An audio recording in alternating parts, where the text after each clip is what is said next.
আসসালামু আলাইকুম। সবাইকে আমার চ্যানেলটি দেখার জন্য আমন্ত্রণ জানাচ্ছি।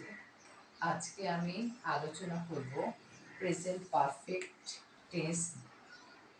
প্রেজেন্ট পারফেক্ট টেন্স নিয়ে আমি আলোচনা করব। এই টেন্সটা হচ্ছে, ধরেন আমি কোনো কাজ এইমাত্র করেছি কিন্তু এর প্রভাবটা আমার আছে। যেমন আমি ভাত খেয়েছি, এখন কিন্তু আমার ক্ষুধা ক্ষুধা ভাব নেই, পেটটা ভরা ভরা আছে।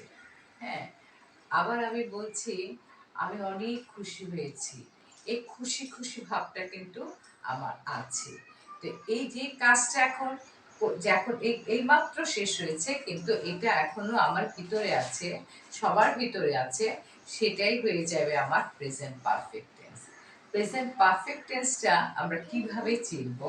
আমরা যখন দেখব আমাদের ভার্ব, ভার্ব মানে হচ্ছে কাজ বা ক্রিয়া, এটার শেষে যখন আমি দেখব ইয়াছো, ইয়েছে, তখন আমি বুঝবো এটা হচ্ছে আমার প্রেজেন্ট পারফেক্ট টেন্স।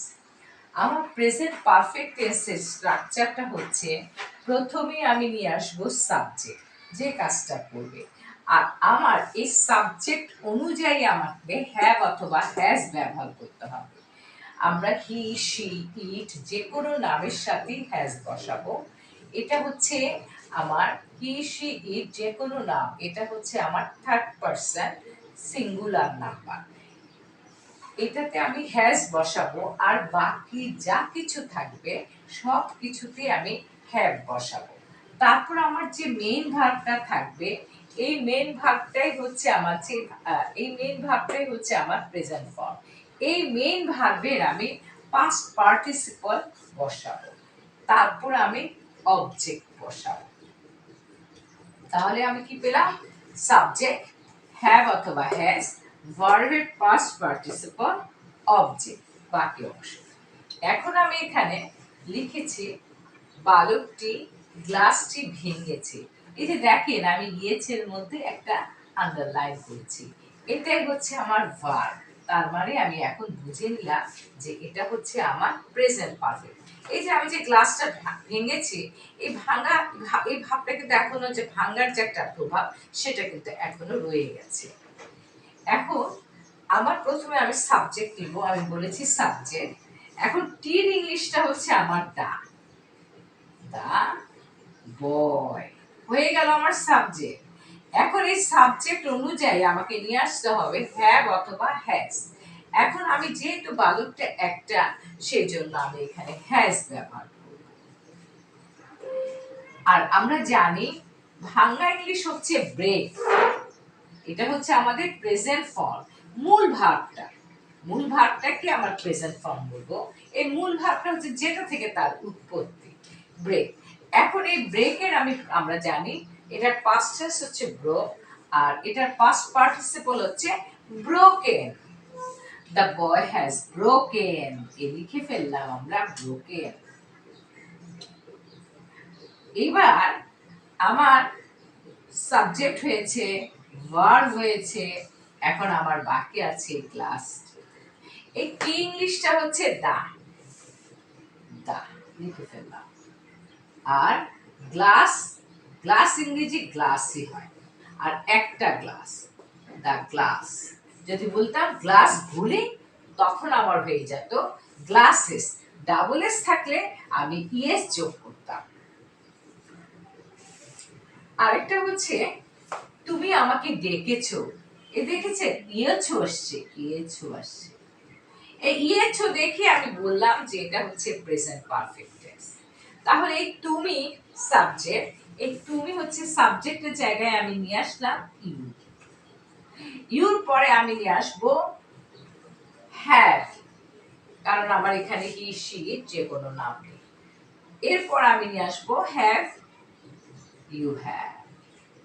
এখন ডাকা ইংলিশ হচ্ছে কল, কলের পাস্ট টেন্স কল্ড, কল্ডের পাস্ট পার্টিসিপলও কিন্তু কল্ড, ইউ হ্যাভ কল্ড। এখন আমাকে ইংলিশটা হচ্ছে মি, অবজেক্ট মি, আমাকে। You have called me. বলেছি আমরা গাড়ি কিনেছি, এই কেনা কেনা ভাবটা কিন্তু এখনো আছে আমাদের মধ্যে। এই কেনা এখন আমরা সাবজেক্ট হিসেবে আনবো উই, হয়ে গেল।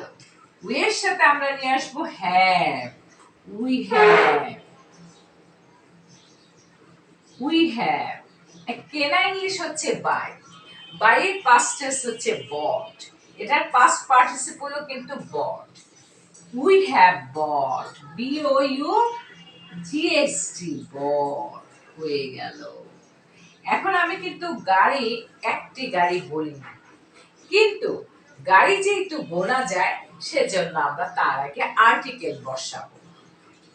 আর্টিকেল কি এ অথবা এন, কিন্তু আমার গাড়ি হচ্ছে কার, কার এই সিতে কিন্তু আমার ভাওয়েল সাউন্ড আসেনি, সেজন্য আমি সেখানে লিখবো এ কার, এ কার। আরো আছে, যেমন আমি বলছি যে আমি ভালো রেজাল্ট করেছি, হ্যাঁ আমি করেছি, আমি ভালো রেজাল্ট করেছি, আমি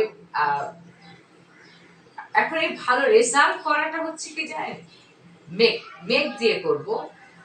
আমি আমি ভালো রেজাল্ট করেছি, আই হ্যাভ, এই মেকের পাস্ট হচ্ছে made, I have made a good result. আমরা রেজাল্টস এস দেইনি কারণ রেজাল্টটা গোনা যায় না, এটা হচ্ছে আনকাউন্টেবল নাও। তাহলে আমি লিখেছি আমি ভালো রেজাল্ট করেছি, I have made a good result.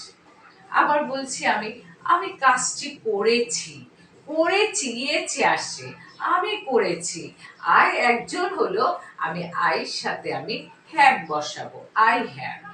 আর করেছি, করা হচ্ছে ডু, ডুর পাস্ট পার্টিসিপল হচ্ছে ডান, আর ডুর পাস্ট পার্টিসিপল ডান, আর এটার পাস্ট টেন্স হচ্ছে ডি, আমরা ব্যবহার করব past participle, I have done. আর কাজটি বলেছি সেজন্য তার জন্য আনবো দা ওয়ার্ক, কাজটি। যদি আমি কাজটিকে যখন আলাদা করে ফেলেছি তখন এই কাজটির ইংলিশটাই আমরা লিখব দা ওয়ার্ক। আবার আমরা বলছি যে আমরা বেড়াতে গিয়েছি, আমরা বেড়াতে গিয়েছি, তো এই গিয়েছি, গিয়েছিটা এসেছে আমরা, আমরা হচ্ছে উই, উইয়ের সাথে হচ্ছে হ্যাভ। এই বেড়াতে যাওয়াটা হচ্ছে ভিজিট, এই ভিজিটের পাস্ট পার্টিসিপল হচ্ছে ভিজিটেড, উই হ্যাভ ভিজিটেড। আমরা চিড়িয়াখানায় বেড়াতে গিয়েছি, we have visited to the zoo, জুর আগে আমাকে অবশ্যই দা বসাতে হবে, টু দ্য জু। এইটা দেখে আমরা বুঝতে পারলাম যে প্রেজেন্ট পারফেক্ট টেন্সে আমার জিনিসটা, এইটার ভাবটা থাকবে, এখনই আমার এটা শেষ হয়ে যাবে না। আর আমি যখনই দেখবো ভার্বের শেষে, ভার্বের শেষে ইয়াচু ইয়েছে থাকবে, তখনই আমি বুঝে নিব যে এটা প্রেজেন্ট পারফেক্ট টেন্স। আর আমি প্রেজেন্ট পারফেক্ট টেন্স যখন বুঝে নিব, আমি সাবজেক্ট আর প্রেজেন্টের জন্য আমি অক্সিলারি ভার্ব আমরা আনবো হ্যাভ অথবা হ্যাজ, আর ভার্বের পাস্ট পার্টিসিপল নিয়ে আসবো, আর বাকি যেটা থাকবে সেটাকেই বলা হয় অবজেক্ট। আশা করি আমাদের এই প্রেজেন্ট পারফেক্ট টেন্সটা আপনারা বুঝতে পেরেছেন কিভাবে আমরা এই প্রেজেন্ট পারফেক্ট টেন্সটা করব। আবার অনেক সময় দেখা যায়, যেমন কোনো কোনো সময় যে এটা জাস্ট নাও, অলরেডি, ইয়েট, যেমন আমি বলছি যে আমি কাজটি করে, আমি ইতিমধ্যে কাজটা করে ফেলেছি, আমি ইতিমধ্যে কাজটা করে ফেলেছি, I have already, already done the work.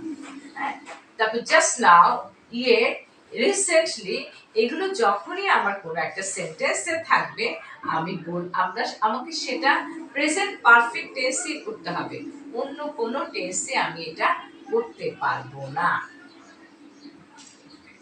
আশা করি আপনারা বুঝতে পেরেছেন কিভাবে আমরা প্রেজেন্ট পারফেক্ট টেন্সটা করব। আজকের জন্য আজকে এখানেই আমি আমার এটা শেষ করছি। আর আমার চ্যানেলটা যদি আপনাদের ভালো লেগে থাকে তাহলে আপনারা অবশ্যই আমাকে সাবস্ক্রাইব করবেন, আর লাইক আর শেয়ার দিয়ে আমাকে আপনাদের পাশে রাখবেন। আল্লাহ হাফেজ।